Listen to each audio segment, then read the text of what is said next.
Hello అండి, నమస్తే. ఎలా ఉన్నారు? అందరూ బాగున్నారా? మేమందరం చాలా బాగున్నామండి. వెల్కమ్ టు తోటవారి హరివిల్లు. ఇవాళ వీడియో వచ్చేసి చికెన్ లెగ్ పీస్లు అనమాట. మొన్న ఆదివారం మీకు చిన్న షార్ట్ పోస్ట్ చేశాను కదండి, అది ఫుల్ వీడియో ఇప్పుడు అప్లోడ్ చేస్తున్నాను. ఇదిగోండి, దీనికోసం ముందుగా చికెన్ లెగ్ పీస్లు 6 తీసుకున్నానండి. వీటిని శుభ్రంగా 2-3 సార్లు క్లీన్ చేసుకోవాలి. తర్వాత ఒక బౌల్ తీసుకొని దాంట్లో అల్లం వెల్లిపాయ పేస్టు, అలాగే సాల్టు, పసుపు, కారము, అలాగే ధనియాల పౌడరు, అలాగే కొంచెం గరం మసాలా అండి. ఈ లెగ్ పీస్లకు సరిపడా ఎంతైతే కావాలో మీ రుచికి తగ్గట్టుగా, మీరు ఘాటుగా తింటారా, మీరు కొంచెం లైట్గా తింటారా చూసుకొని దాన్ని బట్టి మసాలాలు కలుపుకోండి. గరం మసాలా తర్వాత ఒక నిమ్మకాయ అండి, ఫుల్ నిమ్మకాయ పిండేశాను, నిమ్మరసం అనమాట. అలాగే ఒక 2-3 స్పూన్ల దాకా ఆయిల్ వేసాను. అదంతా బాగా కలిపేసుకోవాలి. బాగా కలుపుకున్న తర్వాత మనం కలుపుకున్న మిశ్రమాన్ని మనం క్లీన్ చేసి పెట్టుకున్న ఈ లెగ్ పీస్లకి పట్టించాలి. ఇదిగోండి, ఇలాగ మసాలా అంతా పట్టించుకొని వీటిని ఫ్రిడ్జ్లో ఒక 3 గంటల పాటు పెట్టుకున్నాం అనుకోండి, చక్కగా మసాలాలన్నీ చక్కగా లెగ్ పీస్లకి పట్టి చక్కగా చికెన్ అనేది లోపల సాఫ్ట్గా ఉంటుంది అనమాట, జ్యూసీగా ఉంటుంది.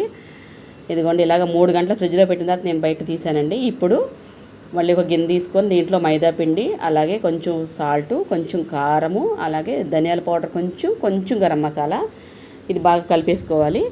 మనకి ఐస్ క్యూబ్స్ కావాలండి. దీనికోసం మనం ఈ లెగ్ పీస్లు చేసుకునే ముందు రోజే మనం ఐస్ ట్రేలో వాటర్ పోసేసుకుంటే ఇలాగ గడ్డ కట్టేస్తుంది. ఐస్ క్యూబ్స్ తీసుకొని గిన్నెలో వేసుకొని కొంచెం మామూలు వాటర్ పోసుకుంటే చల్లగా ఉంటాయి అనమాట.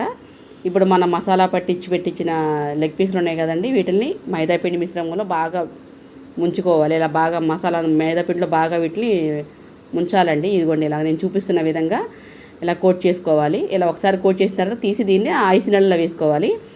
ఐస్ నీళ్ళలోంచి తీసి మళ్ళీ మైదాపిండి మిశ్రమంలో రెండోసారి వేసుకొని రెండోసారి సెకండ్ కోటింగ్ వేసుకోవాలన్నమాట. ఇదిగోండి, అప్పుడు ఇలాగ మన KFC స్టైల్లో చికెన్ లెగ్ పీస్లు అలా తయారవుతాయి అనమాట.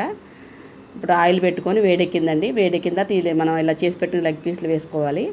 మీడియం ఫ్లేమ్ పెట్టుకోండి, లో ఫ్లేము కాదు, అలాగే హై ఫ్లేమ్ కాదండి, మీడియం ఫ్లేమ్ పెట్టుకొని మనం ఈ లెగ్ పీస్ని ఫ్రై చేసుకోవాలి. ఆయిల్ కూడా చూసుకోండి, మీరు ఎక్కువ ఆయిల్ పోసారనుకోండి మళ్ళీ ఈ ఆయిల్ వేరే వాటికి యూజ్ చేయడానికి పనికిరాదు.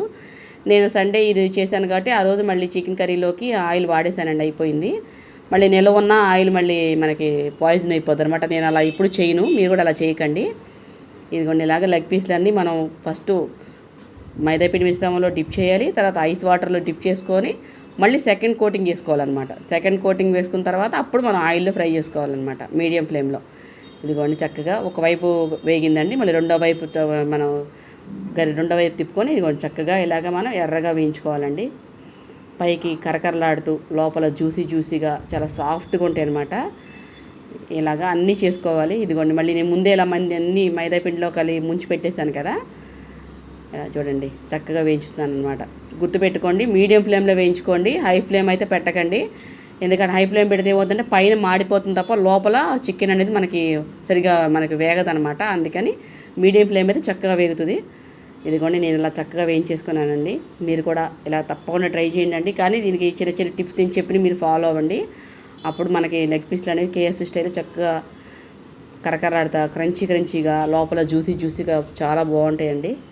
ఇదిగోండి, లెగ్ పీసులు రెడీ అయిపోయి ఒక ప్లేట్లో సర్వ్ చేసుకుంటున్నాను. వీటికి నిమ్మకాయలు, ఉల్లిపాయలు పెట్టుకొని తింటే అది ఆ రుచి అసలు వేరండి, చాలా బాగుంటుంది అనమాట. మీరు కూడా తప్పకుండా ట్రై చేయండి. ఎలా వచ్చిందో నాకు కామెంట్లో చెప్పండి. మళ్ళీ మరే వీడితో మీ ముందుంటానండి. అప్పటి వరకు బాయ్ అండి. Thank you.